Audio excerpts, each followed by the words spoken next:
Hallelujah, hallelujah, hallelujah, hallelujah. Onyankopon ichira matiefo nyina mema obibia afinishia pa. Mema obibia afinishia pa. Yeda onyankopon ase se ode enenso ede adom mino mienu.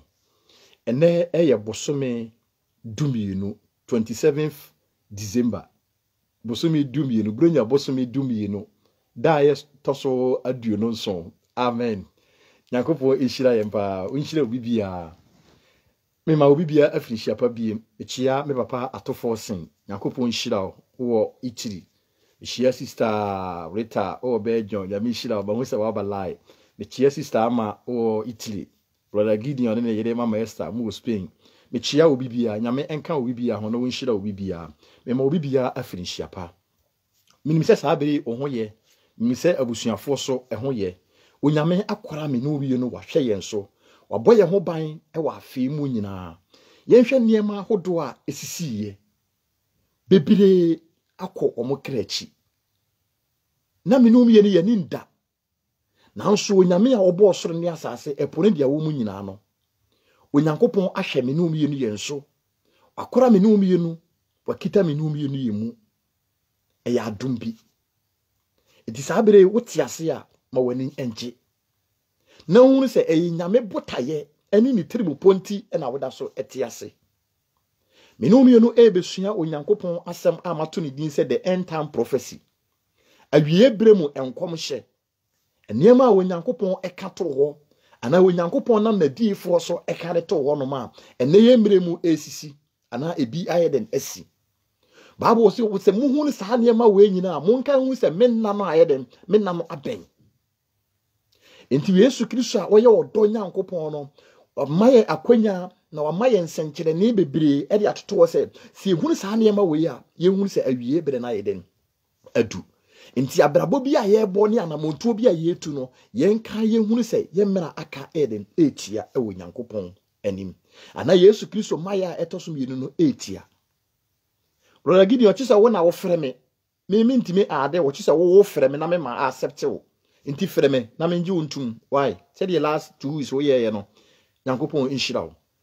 enti no ye kasafa awie bremu enkom hye ho ana awie bremu prophecy die Kristo enam ne nkoa so eden eka kire me no mieni se ye hu sa na ema we a ye hu se awie bre na eden adu amen ye mompa ye onyame nokwafo ene anumre so ye da wase ye ma wo so ye hye wani onyam bebre Yeda wasese urade wutumi ne wahoɔden wo de akita wo mamu e wa wie bere mu wo de wahoɔden ne wo bambo abɔ wo ma ho ban e wo bosome makomako dumi ni nie papa wa ma wo ma ho antochima so ye mu na wakora ye mu na wabɔ ye ho ban afiri musuo ni asan nyina mu e de mu animonyam ne aseda nyina e de ma wodin ye bompa ye gyae wasama eba de hye wonsa atiefo akoma wadwen nyina e de hye wonsa ye soro se urade be kasafa wo mamu na urade wo manya wasemu no fusuo no na urade wo mfa mo mabrabo na hye wo Kristo na nimonyam sana wakoa so eye ntotora bi ma honkonkron me kasa nkyere me na wo ma so enye nhira na ewie de waseda na wayiyi ama wodin ye da wase se wadi hina mayen e wo Yesu Kristo dim amen onyame enhyira yen pa ye kasafa awie bremu enkom hye amen ye me hye enkom amen Minyo odifo Nyankopon Israel mede pamuro minim se Nyankopon ebe kire ni tumi amen osi awie bremu enkom hye Onyankopon a oye odo Nyankopon a ne do eni hwehwemu wo ma yense na ho bebiri se menum ye ni yehunu sa na ma we a ye ma yani enna ho amen ya yetena Ghana ba bia ye yekuya kese no menum ye ni adiburo nya awie yi ubo se yesi January mu a na wada na eden asesa na wana waye kuya no wa start peprot omo koton sase e dia ye omonfu amen ohun se wada na eden asesa from February to March wono ensuo betinya eden ato enti woye preparation woye prepare se ensuo to a se nyaado se aburo se bayire na obedua wa start waboaboa no ho sana Yesu Kristo a wodo me no mienu nso wama yensenkyere ansena ho bebre se yehunu sa na yema na yehunu se ne maya etosum yenu na eden adu ne maya etosum yenu na eden adu because okuani etnase ehun se bosumi we ensuo betimi ayeden ato afi we bosumi we anana awotwe we ensuo betimi ato nti wosiesie ne ho yeden esie enti sabe bebre akwaji prot omo ye den omo do so bebre astate ado omo ba yire abo omo ba yire nkofie a omo adua ba yire no because wonim say eye den a ensuo be ye den ebeto amen enti kuyani ewo gidie se eye den a ensuo beto enti se wode ba yire no ehye nkofie mu a onsuro se wode adua ade no eye den ehye adua ewa asase mu a onsuro wo gidie ewo nimu se ebeba se den na ensuo be ye den ebeto afe no ana ensuo beto ama ne mfudie na ye den aba enti wokuani ewo gidie enti wode ne ho si wo se afi wei na me den me dua wapana ewo ne dan mu na wode ekọ na land so amen wei na yade a esese kristofo ana agidifo yesua kuani no ewo gidie se ensuo beto enti saabere wo boa no ho na ensuo to a wode na fudie na ye den akọhye fam na mfasode ya ye den afirimu aba ena Yesu Kristo so ama yense na ho se yehunu sa niema we nyina yehunu se ne maya etoso mienu no ayeden aben wo se mre bi ba mofra be den ebe ya asodin mofra ebe ya asodin se ne wo ka Daniel chapter 12 verse number 4 wo se na nipa be ya akwantufuo nipa be di akwaniaba eye prophecy e wo Nyankopon nam Daniel so ye den ehye to wo menum ye ne hwe ye fira ye be dua okrodua we mu ebi firi Germany ebi firi Italy osi Italy nye okọ UK ebi firi obi firi UK nye okọ America sanetie obi wo Belgium osi Belgium nye o Germany obi wo Germany osi ho nye o US sanetie osi nipa bedi akwaniaba nipa ebedi akwaniaba enti osi yehunu sa niema we ya mumma yani ennaho ya adwen ennaho na yehunu se ampa Yesu Kristo maya etoso mienu no ayeden adu meni aba wutie ni enye fadi agoro wanimra ahoso no amire na menimi nua be ma Gideon kasa se wanimra ahoso no na Yesu Kristo ni nabofo esensan wie mu sada no achew panye dem eni ho bone fafire enye dem eni ho wontimi mbie wa no nka se awurade fa me bone ncheme sabere na Onyankopon beto wa no na ka wontimi enkasa sabere na ni mercies no to ayeden atwa ne dono to ayeden atwa enti sabere ahonu bi wo honom a sabere ene se minum ye yetu ahunu mpai bobi wo ho a sabere ene se minum ye ne bossa mpaye no sa hoti abra bobi wo ho a sabere ene se minum ye ne bossa abra bono mama obi ndadawo nipa a wode wo kọ waseye mu nipa a wode wo kọ mmereye mu no hwe ho firi saa nipa no hwe ho ye wo saa nipa no na nipa betimi asɛ wo daachen nipa betimi asɛ wo abrabɔ nipa nti ahwa wontimi enwura osoro ahenie no mu hwe ho ye wo nipa atwa wo ho ahia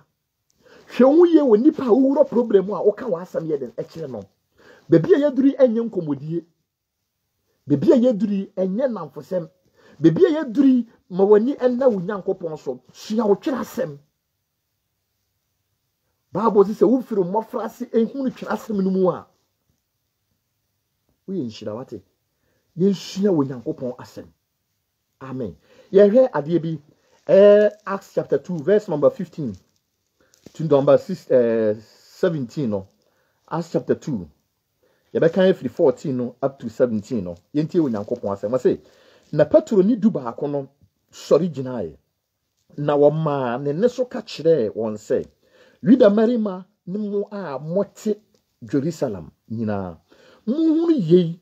na momma mo nsem yi o se na momma nsem yi enkomaso o se na yenum emmoro ensa sade amususuo yi efiri se ade nchen o se efiri se ade o se efiri se eya adechiemu don a etoso miensa na yeni dia odifo Yoel ka ho asem no yentie number 17 o se na yeni dia odifo Yoel ka ho asem no se Onyankopon se na ebeba se enna a edi akiri no mu no mehwie me honhom magu honam nyina eso na mo malima ne mo mamma ahye nkom na mo mlantie ehunu anisoade hunu na mo mpanimfo asoso daye Joel chapter 2 verse 28 so I can the same thing ekiro enti Acts chapter 2 verse 70 we confirm anisoade hunu a Joel den ehuye odifo Joel ehuye we ye confirmation a enam Peter so refeye amaye hu se ade we na Joel Nyankopon nam no so ye den ekato ho enti said ye ene menu ye ne yete ya ye kan Nyankopon asem na asofofo nam abonten e ka Nyankopon asem bi mu ka se munya wo mo no mu ni dwumadi bi ha ye dem edi munya wo mo na wo maboro no saa na bi mu so ye den e ka kire Peter mo enti o mo ka kire o mo se ade nchiye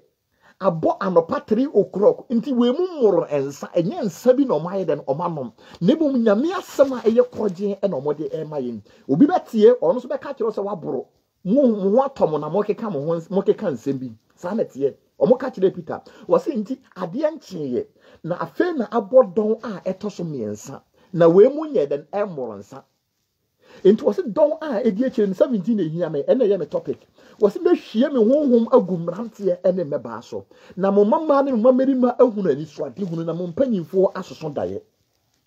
yemi say ho se ene ye nhwe YouTube ne ye nhwe Facebook abofra bi 12 years 9 years 6 years na o priti wo ka Onyankopon asem enti enye wo nwanwa wadwi ensi nkom hya Onyankopon nam Joel so ekae no wadwi ensi so se awie bre ne na yadu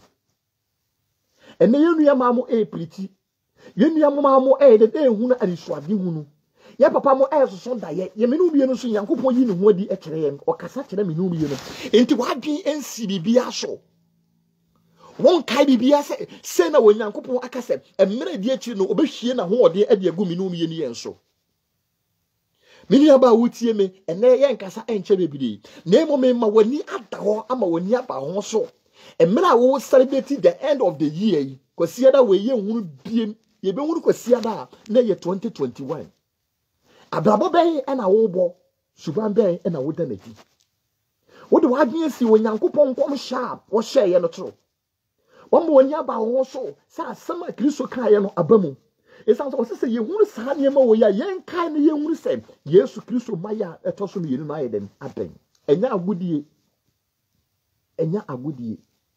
hwe wabrabo ye na tutu wanamo sie bebi ye duri se de fere papa bi ebo na nwom no wo se bebi ami no bi ni gina no eho toro bibi bia betini asi esan se COVID-19 we nipa ansusu se yade we eba 2020 nipa ni na ho nipa huru hwe amo bi bia na nkaye yete ye na yade na yeden abeto ye sana Yesu Kristo maya etoso mienu so minu bi ye ni mra ye ho so no na Yesu Kristo apa wasi ani wanyina ba eden ebehunu no mama wa asori a wokọ ndada o de bia me kasa asem se mama wa asori a wokọ enada o nyame so eye individual eye ankora eye wo abrabo a wo bo eye sofo abrabo enye eda nye dickness abrabo nye prophetess bi abrabo na emo abrabo a wo bo ene na ebo kwan e de ato Kristo ahenie ni mu ama wo abrabo a wo bo ena etwire wudi e de akọ enkwan mo animu enti bisa wo se abrabo ben e na wo bo na suban ben e na wo danadi usuro nyame na wo mferi nyame na wo bu nyame eniti na wo bu sofo esiri Onyankopon bu sofo esiri Onyankopon o sofo kasa da obeda na emu baabo no kasa gese ya wonye de no wonye de benti ya wo bu nipa esiri Onyankopon mo nada mo yemfa Onyankopon yemfa anidie ne obuo eni suro emfa ma Onyankopon oni de betumi age wo nkwa afiri wonsam o sofo ntimi ge wo nkwa afiri wonsam wo ya da bi ntimi ge wo nkwa afiri wonsam na emum de ya wo bo wo na wonye wo no woni betumi age wo nkwa ye de afiri wonsam wo say yemu nye den emworo ye na ade nchie afi na abo 3 o'clock afi na abo do miensa eniti nya nsa bi na nipa na ye den anom na emum wo mudi onyame asem na ye den ede nante enti saa na omu hura suafo na omo ka kire Peter mo se Peter mo nsa bi na omo ye den omanom wo say nya nsa enti se de Joel Acts chapter 2:17 e confirm Joel chapter 2:28 no menu bi no ye hu se awie bre mu na ye wi wo se mehwie me honhom de agumrante ne meba so menu aba wa ye ready e de ma Onyankopon asem wa ye ready Onyankopon fra wo de fra wo yim menu aba ma wa ye ready Onyankopon fra wo de fra wo yim tutu wanamo esiye ma de atwam entwam na nko na fa wani tu Onyankopon so se bibia betimi asi se rapture antimi ansi enna wo rapture betimi asi ama ebra waka won sa yeden agu wo betimi awu ene esan so obi kwada no na wonyare ena ade kye ye ti se wa yeden wawu na okọ obi ka se wo tu kwan wa nkoduru ena wode ka akonya akwansia na yemi say ho se sa brem nipa abrabo be na wowom anti da bia me kama asem kire me na fofo se anadwo eden ehu sin adetia me no bia no amra me be kra wu se me koda yi me nim de ebesi wo so wo kwakra se wo koda yi wo nim de ebesi yemi say ho se sa anadwo rapture sia wa ye ready ana emena wo fi wo bia me ka se wo wadanfo bi ho na wo tie me bisa wo se wo kra wadanfo se wo kofi a de ebesi no wo nim ana sima ba ko a eda me no ye ni yanimi me nim de ebesi sa na wo so wo nim de ebesi 1 hour eda me no ye ni yanimi me nim de ebesi na wo so wo nim de ebesi eninti na se wo di awo pepere wo di suro eye wo nkwaje ho adwuma wonnim 1 hour sima ba ko a eda wanimi wonnim donhwere ba ko a eda wanimi wonnim emu nsem bibia wo mu yade wo mu owo wo mu animguase wo mu oha wo mu amane wo mu sana Yesu Kristo maye aye rapture no so no ebetimi aye den asi ninya ba mama wani ji e wo wiase bebre ma wo yam hihyew na wonu se bebie ye duri ehu mama wani ji wiase bebre mama wani ji ka bia wato efie bia wasi mafa wo nto sika so Mark Jackson no wo sika bebre ono nko akwakyekere ne ba bi ni kuro ana wote so on fa sika nya hwe na so yemi say ho say emra papa we ewu no wodi sika no ye de ekoya na wodi sika no koye on fa sika na nya den anko enti sa wode wanya ka bi na wode wo ho ato so a wanya fie bi na wode wo ho ato so a ma wani nya den enda ho ma wani enda ho na wonu se nipa na ho ye ka no kro no ene wonte ase mumma yani ena ho mumfa Nyankopon atemuo eni agoro se wo se Sodom ni Gomorrah fo a sana me no ye ne mre yisu obetimi ayeden aseme no mi no obetimi ayeden aseme no mi no amen yankwe yeko 2 Timothy mini Gideon obekin kan ma mo ntimi anwura mu enye hwe ye be create platform bi na me no bi ni nyina abom ya ye conference call ye bo mpa ye Nyankopon ebekasa na wa ma ye nyansa ne nimdi a ye betimi aye sede ye be ya Onyankopon be fa yen so no wapagya bi mu amen Onyankopon ishira yen pa yentie 2 Timothy chapter 3 verse number 2 verse number 1 to 2 was say na hun yen say ena edi akire mu no emra emu be ye din beba amen verse 1 no was yen hun we say we ye kristoni a we ye gidini a wo wiase a yen hun say emra edi akire Yesu Kristo maye mu no emra emu din beba enti se ne ukoto ade bi 1 cedi se ne ukoto ade bi 1 euro a me ka chiro se next year 2021 unto no 1 euro bi ye di bi be den ebeto so entiman tra Ghana nkasa Ghana ye den ana Europe aye den eye nkom sha Onyankopon na Paul so aye den ehye ediato a wode kom a Timothy se won fam adasa nyina na ebi nso me no mi ni yen so was ye hunu we say emra edi akire no emra emu odin be den ebeba se ye kwa wie ebre ni mu a se Yesu Kristo maya etoso mienu ni ye aduru a emra emu odin beba amen yenko number 2 wala say efi say nipa beye ahopefo tieni yo nipa beye ahopefo sikapefo ahonwahoafo ahantanfo abusumsenkafo awofo ho asem ho asoden boniaye won a biribi ho ente ema won woto aso ebesi 5 na ekeka nsem bibiri e de kire ni wose nipa beye ahopefo ahope eni sikapemti ena nipa ede ne ba ede kwaji sikaduro ahope mepe me hu anya eninti ena obi de ne yere ekwaji sikaduro mepe me hu anya ena akura 15 years akura 20 years wona oba 60 years ekohunu na daja so ahopenti ena maame 40 years 50 years woni akura 20 years eyeden etwempana open ho ayeden enya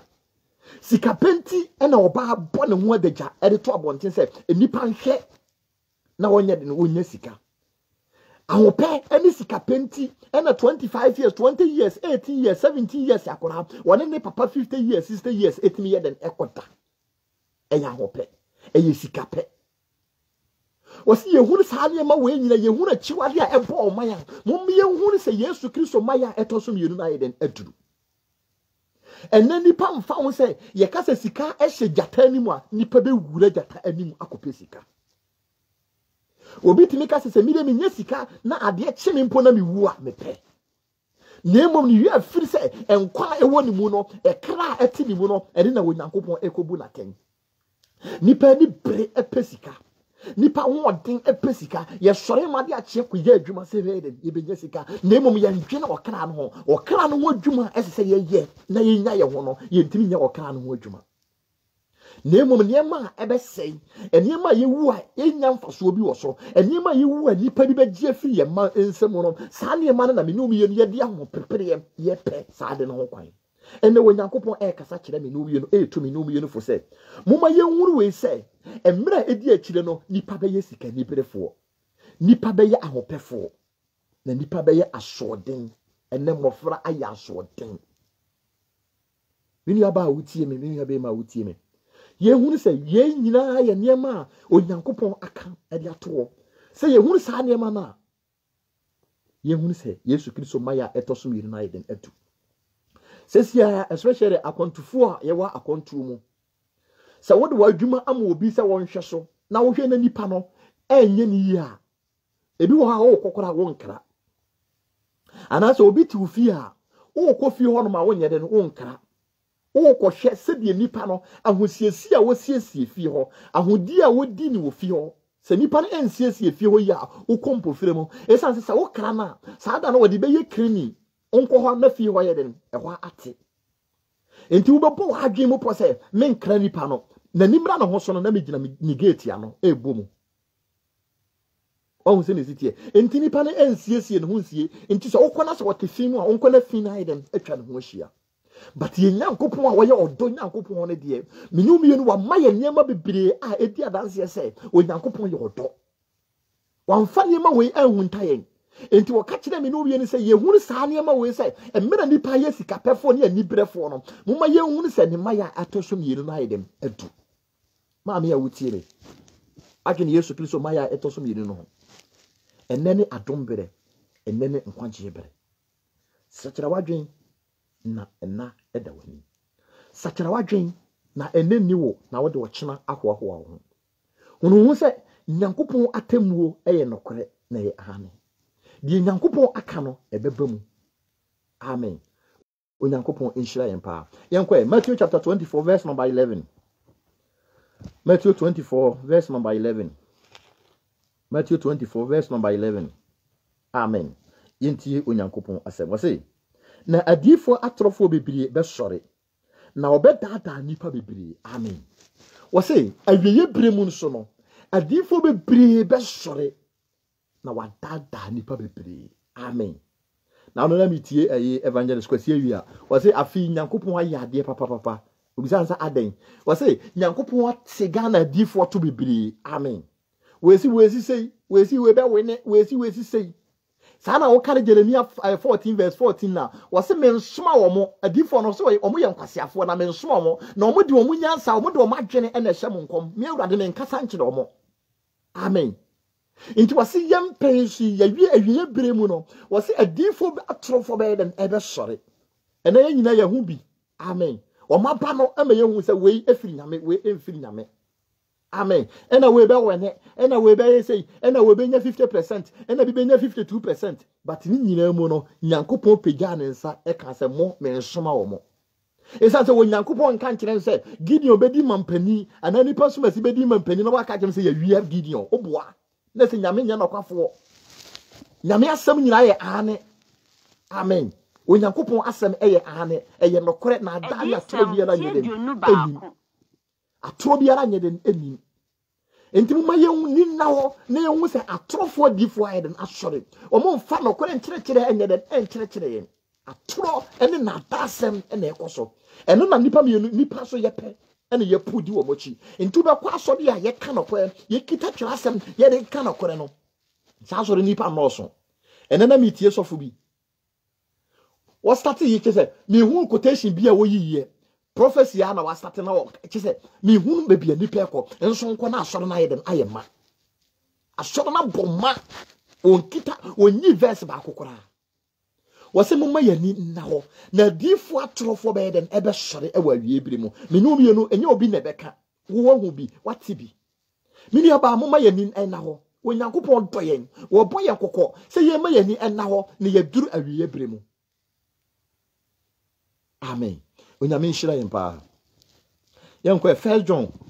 chapter 2 verse number 18 to 19 1 John chapter 2 18 and 19 1 John chapter 2 verse 18 and 19 yemom yenti onyankopon asem wose mofra nkuma edon a edi akire nie na sabi amate se antikristo no lebeba no sorry saa na sei antikristo bebiri aba ena yedi hunu se edon a edi akire nie ofiriyemu na ekoye de nanso wonka ye ho na se woka ye ho a anka wone ye etena ho na anye saa na wada adi se won nyina nka ye ho amen wose antikristo bebiri aba na omu woyemu omu firiyemu na ye den ekoye enti se de na ye ka atrofo adifo ho nsem no obi wo hod ma wo start na we good nyame na frɛ no wo preach good wo ka good message wo ka sound doctrine wo ka no krasa e de kire nipa nanso enam se wo me nyame honhom antena ni munti ena ne wadare trofo adifo eno na ne wonam no na da so e de hyenkom tro amen enti wo se mumma ye hu se antikristo aba bebre ayeden aba no mo firi yemu na ye den ekoye esa se matem ho sofo ye am say ma ye say won trase entwe onyankopon anim na wakogi tomi foforo enti nipa biala won against Christ bia no ye antichrist. Those people who are against Christ no ye antichrist because omuni nyankopon asem edi antokwa omudi apre omomfa nokora no nyeden enante amen enti onyankopon say ye ma yani na ho na antichrist bebre aba antichristofo bebre aba asofofo ye antichrist ana asorema so bebre ye antichrist enti won ka no kora nyeden enchiro wode nada mini asofo bi wo ha o sofo ma me bi apie wo ha o sa enti wani mra ho so na no kora nkyere a wate no afiri mu yeden eko ye ma yani na ho ewa wiye bremo se ye se ye pe heaven akwa heaven ko no enye ya no a ye de kasa enye ye ntade a ehye yen nemu wa brabo a wo bo ene na ekiro ba bia wo ye den wo ko onyankopon enhyira yen pa yenkwe 2 Peter chapter 3 verse number 3 verse number 3 to 4 say mun ye kan say ena ebedi akiri no mu no fedifo a wodi won ala won akono akiri di feudie beba abeka say ne ba no bo hye no wo hen na efiri se agyanom de da yi misisu biem ase mun ye kan say ena a ebedi akiri no mu no fedifo a wodi won ala won akono akiri di feudie beba 4 na ase abeka say ne ba no bo hye no wo hen na efiri se agyanom de da yi ade nyina te se dia etifiri adebo infitiase amen onyankopon inshiraim wase ye hunu se enna edi akire mu nipa bedi akristofo ho few no mbebi science agya no bo hye no wo hen mu fitiase eka se Yesu Kristo ye den eba amaye nana no mayelen ewu still ye hunu Yesu Kristo maye no wase se mu hunu sa ne ma na mon kai hunu se Yesu Kristo maya etoso yenu na ye den aben enti na nipa edi akristofo ho few so fu bi mpotin betena Facebook live eka se Yesu Kristo o ma enti no se wunya sika wunya akora bi na wodi ye na ho ne ma bi na wunya sika dibi na enjoy life wase mu hunu sa ne ma na mote sa ne ma na mu hunu se Yesu Kristo maya na etoso yenu na ye den adu nipa edi akristofo ho few na nipa edi onyankopon ho few na wontimi ni onyankopon ho few emre bi ba onyankopon be pa ho ntoma emre bi ba wo de won sabe den ebeguti na de ba ko aya ya ne se sabere no na san krofo no aye den adada tene ne fo bebre o ma dada gidi fo bebre o ma dada kristofo bebre ammo firi adom na se wose nipa bebre ebeba be ka se ye na nanom de da ye o mu wu ye nka Yesu Kristo be ba nko aye den waba yani enna ho mini aba wutie me emira ye di onyankopon asem ba ye last verse ye Matthew chapter 24 verse number 24 to 25 Matthew chapter 24 verse 24 to 25 yenti onyankopon asem wase na akristo wase na kristo atrofo ne adifo atrofo be sore na waye nsenkyerene akese ne anwonwade na se ebetumi a anka obedada wona wayi won mpo hwe makama kyerɛ mo dada amen wase yehun se ena edi akiri no akristo mu atrofo bebiri ebe sore na se ebetumi a wa ene wate nkwaje asem wa ene wo sofo de nokore kyerɛkyerɛ no mpo obetumi abedada ho mini aba wutie me mama yehun se Yesu Kristo nsɛm a wɔka yɛ nyina ɛyɛ nokore na abamu yemi sɛ yehun se ahoboa bɛn na menu bi ni ayɛ se Yesu Kristo ɛba na ahoboa bɛn na wayɛ na akonta bɛn na wokubu onyame dɔyen na onyame edoyi ase eni ti na wɔde ne ba Yesu Kristo ɛbɛbɔ afɔde ɛde ma menu bi no se be ya menu bi ni ebenya nkwa se de be ya menu bi enkwagye ebeye yendia sachira wadwen adwen sachira eni wuwu achi na woti asi a wotimi ekoba sachira wadwen se mobile phone bi paso wotimi pere wo ho se kwan bia so amenye sika bia no menya e de akoto sa mobile phone no kwan bia so amenye sika e de akoto car we ana amenye sika e de akoto fie we meye wutimi fa sa kwan so se ye kwan bone se ye kwan papa wutimi ye e de nya mobile phone no sa na me no mi ye mpe na ye ngi ye nkra enkwa pre na je wo kra nkwa nua ba wutie me we ye asama bronya yi midi ejawo emra ye de afe no e kwa wiye akosie da etwa afene eto ni ye hunu kwasie da biem ye be hunu kwasie da biem na ye 2021 na Yesu maaya sachara wadwen na abrabobone a wonam mu bia no jaito wo afi no jaito wo ene na fa wo manyame pega wonsa na ka kire onyankopon se awurade hunu me mmobɔ na kai me so onyankopon e kai lot na wote oman a bone ahyemu ma oman a na omummu nyame oman a na omunsuro nyame oman a na omumfari nyame no se lot timi tena ho ene ne ma etimi botene ne abrabo a menum ye na wiase aye bisi basa wiase abone ahyemu ma no menum ye no se ye ma Kristo die mu na ye ma won konkon kyerɛkyerɛ ye na ye betimi atena ama Kristo ma ya etoso miri no ye menya ye nyane nkyɛn akɔ onyankopon enhyira ye onyame endome ye wonti nanim nkyerɛ ye na won boa ye bebia ye mmere won ka ye ho ye wiase eye yende ye di wiase abɔ ye mbo onyankopon endom no boa ye na wonyi ye mfiri mu na won twe adwen ensi na asem so ade bia wo ye dwene na hunu se Yesu Kristo maye no ayeden edu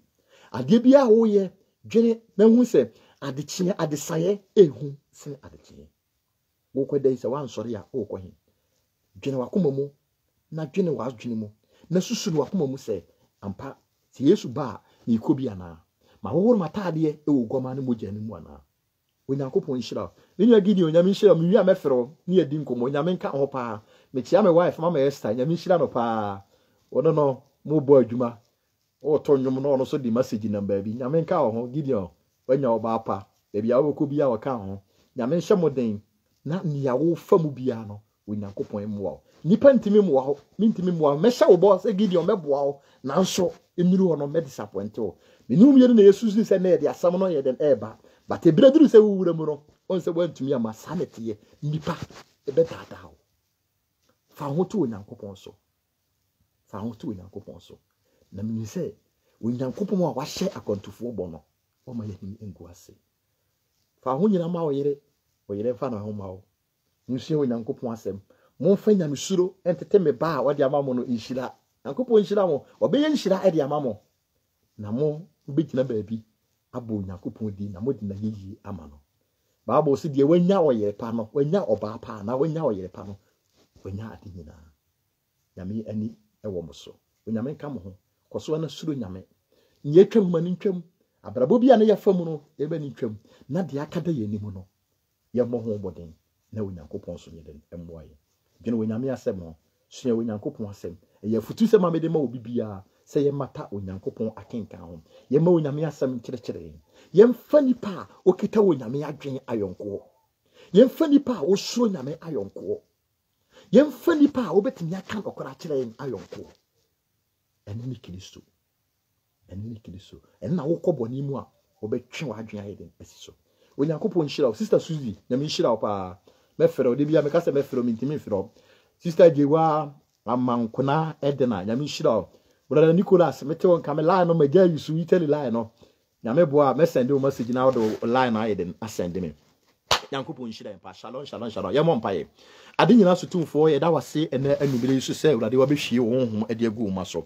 wonam wakoa so abɛkyerɛkyerɛ wo ma na urade wama wo ma ayɛ nhyira wama yɛni ada hɔ wama yɛhu sɛ wɔ awiye bire mu nti yɛmmɔ abrabɔ a ɛfata na yɛnso aba a ɛde yɛbɛkɔ nkwagye mu animonyam ka wodin asedan ka wodin afɛ mi gya tiefo nyina ɛde hyɛ wo sa mpae bɔ sɛ urade ka yɛ ho na tutu ya na mo mfiri ofiri sumfo mfidie nyina mu tutu ya na mo ensi wo nhyira mu ɛyɛ wɔ 2021 ni mu papa ma yadeɛ bia yɛyɛ ne wɔ afei mu enye nhyira ɛmayɛ abrabɔbɔne bia yɛbɔ yɛ 2021 ɛno nti yɛnhunu w'animonyam no 2020 no yɛmpae bɔ sɛ 2021 yi deɛ papa ma yɛmfa abrabɔ foforɔ ne adwen foforɔ enwura mu na wo nhyira ayɛ yɛn deɛ yɛda wase nyame nokwafoɔ ɛwɔ Yesu Kristo dim mu amen ɔsɔfo atofoɔ sen nyankopɔn nhyira obro nyame ntimi mfrɛ wo nyame boa mɛfrɛ wo nyame nka ho pa chia obi bia itarifo nyina House of Grace members nyankopɔn nhyira mo ɛwɔ adwuma a moyɛ nyankopɔn enka mo ho nyame boa yɛbɛhyia yɛbɛba hɔ amen pa